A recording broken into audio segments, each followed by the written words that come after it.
하나님을 얼굴로 보리라. 7-3 스미스 이글스워스. 스미스 이글스워스는 대중 앞에서 입을 떼지 못하던 문맹 배관공이었다.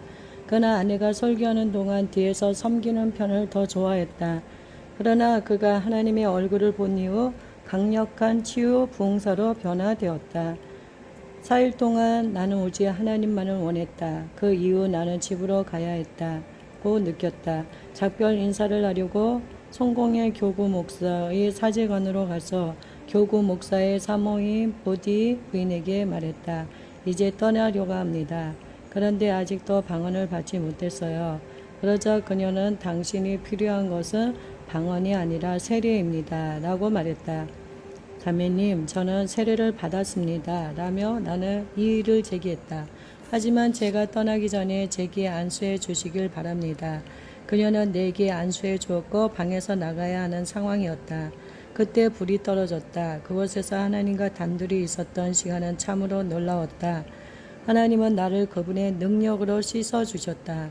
나는 귀중한 피에 정결케 하심을 의식하고 있었고 이렇게 외쳤다. 깨끗게 하소서, 깨끗게 하소서, 깨끗게 하소서. 나는 정결해지고 있다는 의식 때문에 기쁨으로 충만해졌다. 내게 열린 환상 속에서 주 예수 그리스도를 보았다.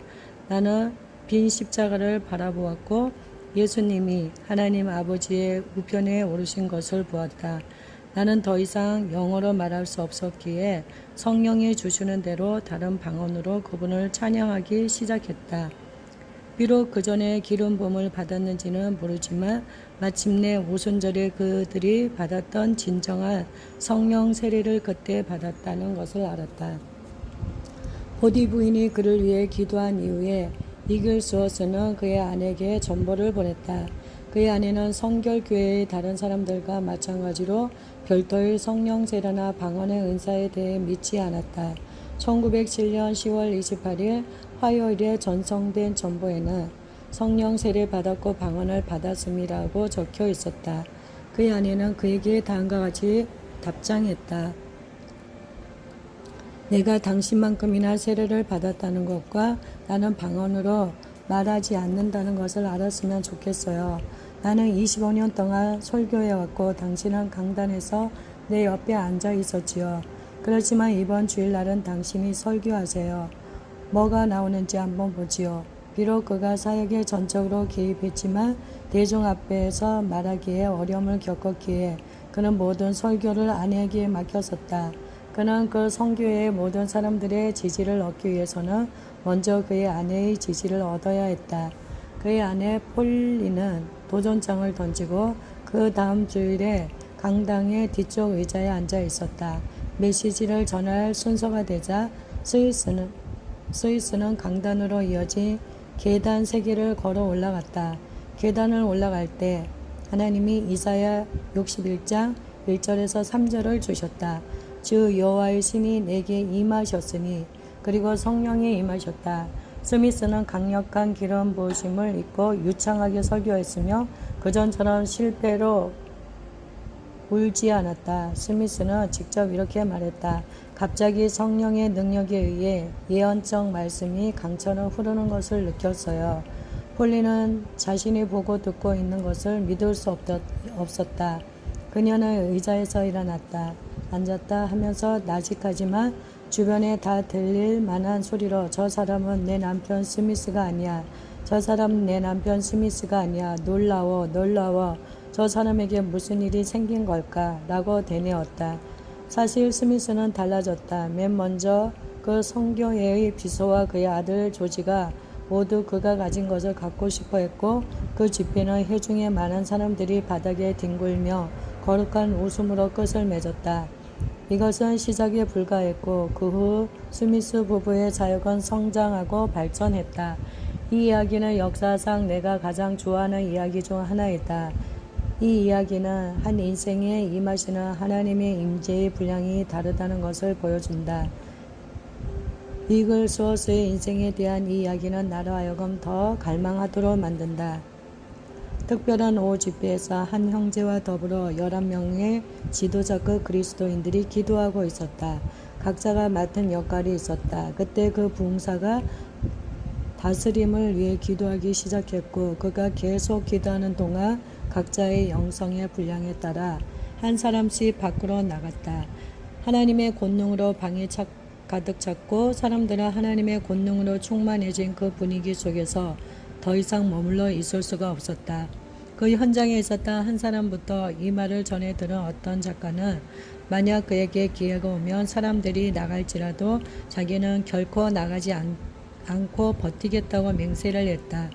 사운저에서 체류하는 동안 아직 방문하지 않은 뉴질랜드의 다른 마을을 위해 기도하는 특별 집회를 갖게 되었는데 그 집회와 똑같이 되어버렸다. 이제 그 기회가, 그 도전이, 그 싸움이 시작된 것이다. 몇몇 사람이 기도했다. 그리고 나이든 한 성도가 목소리를 높이자 이상하게도 사람들이 떠나기 시작했다. 하나님의 영향력이 그것을 채우기 시작했다. 그 방은 거룩해졌다.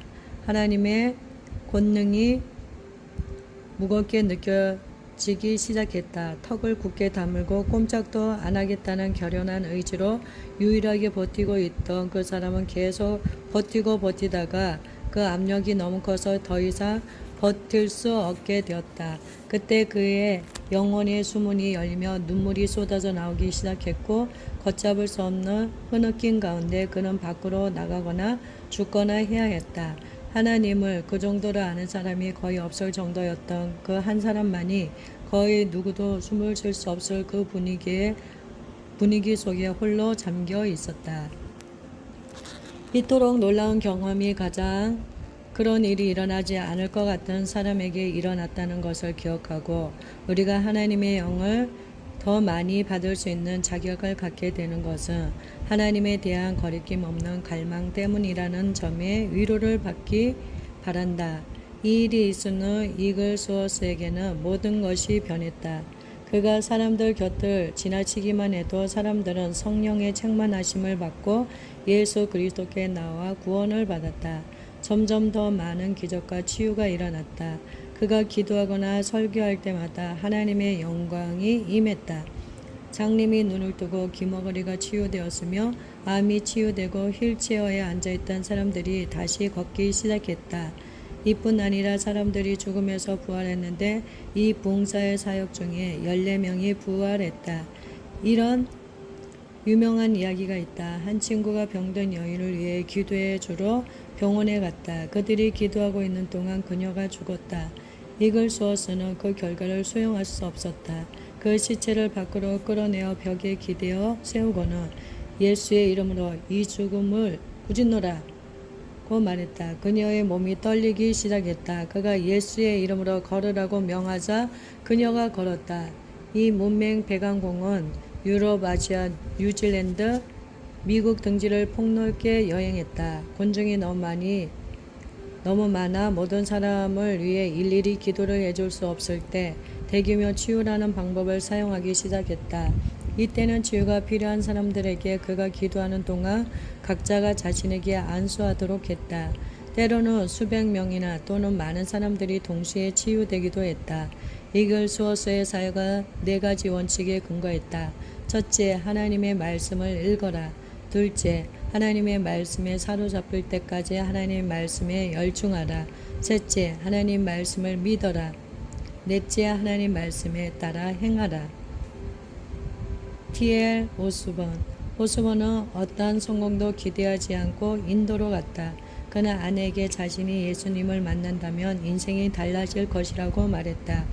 다음날 아침 6시 우리 방으로 들어오시는 예수 그리스도의 환상 때문에 깨었다.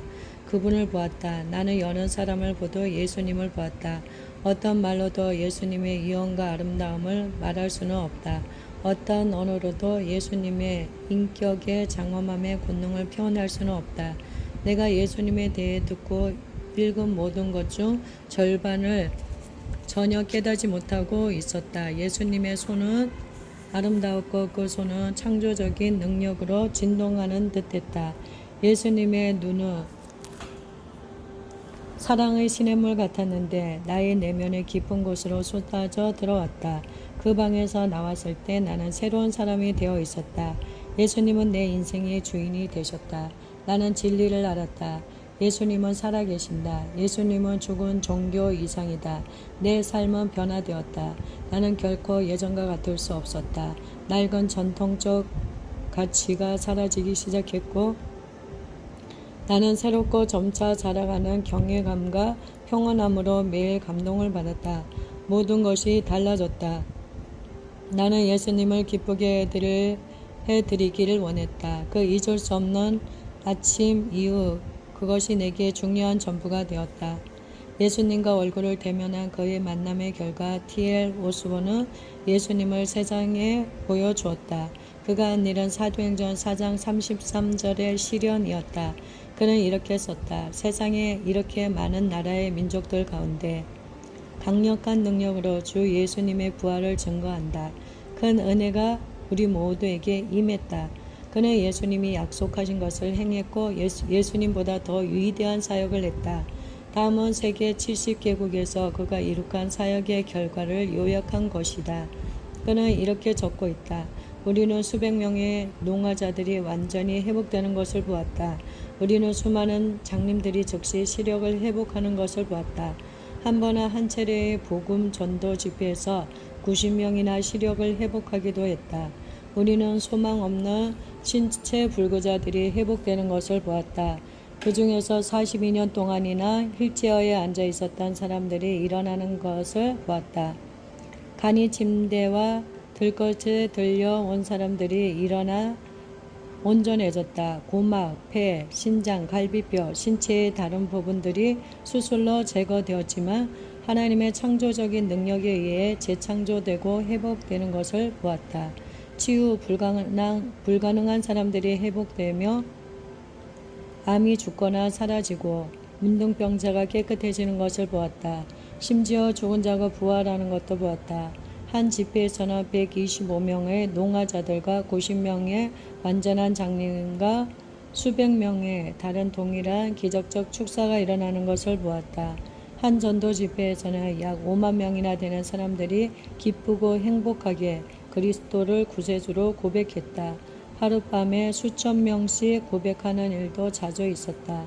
우리가 살펴보았던 과거에 주님이 이루신 일은 하늘 아래 모든 나라에서 하나님이 몹시 행하고 싶어 하시는 일의 예이다.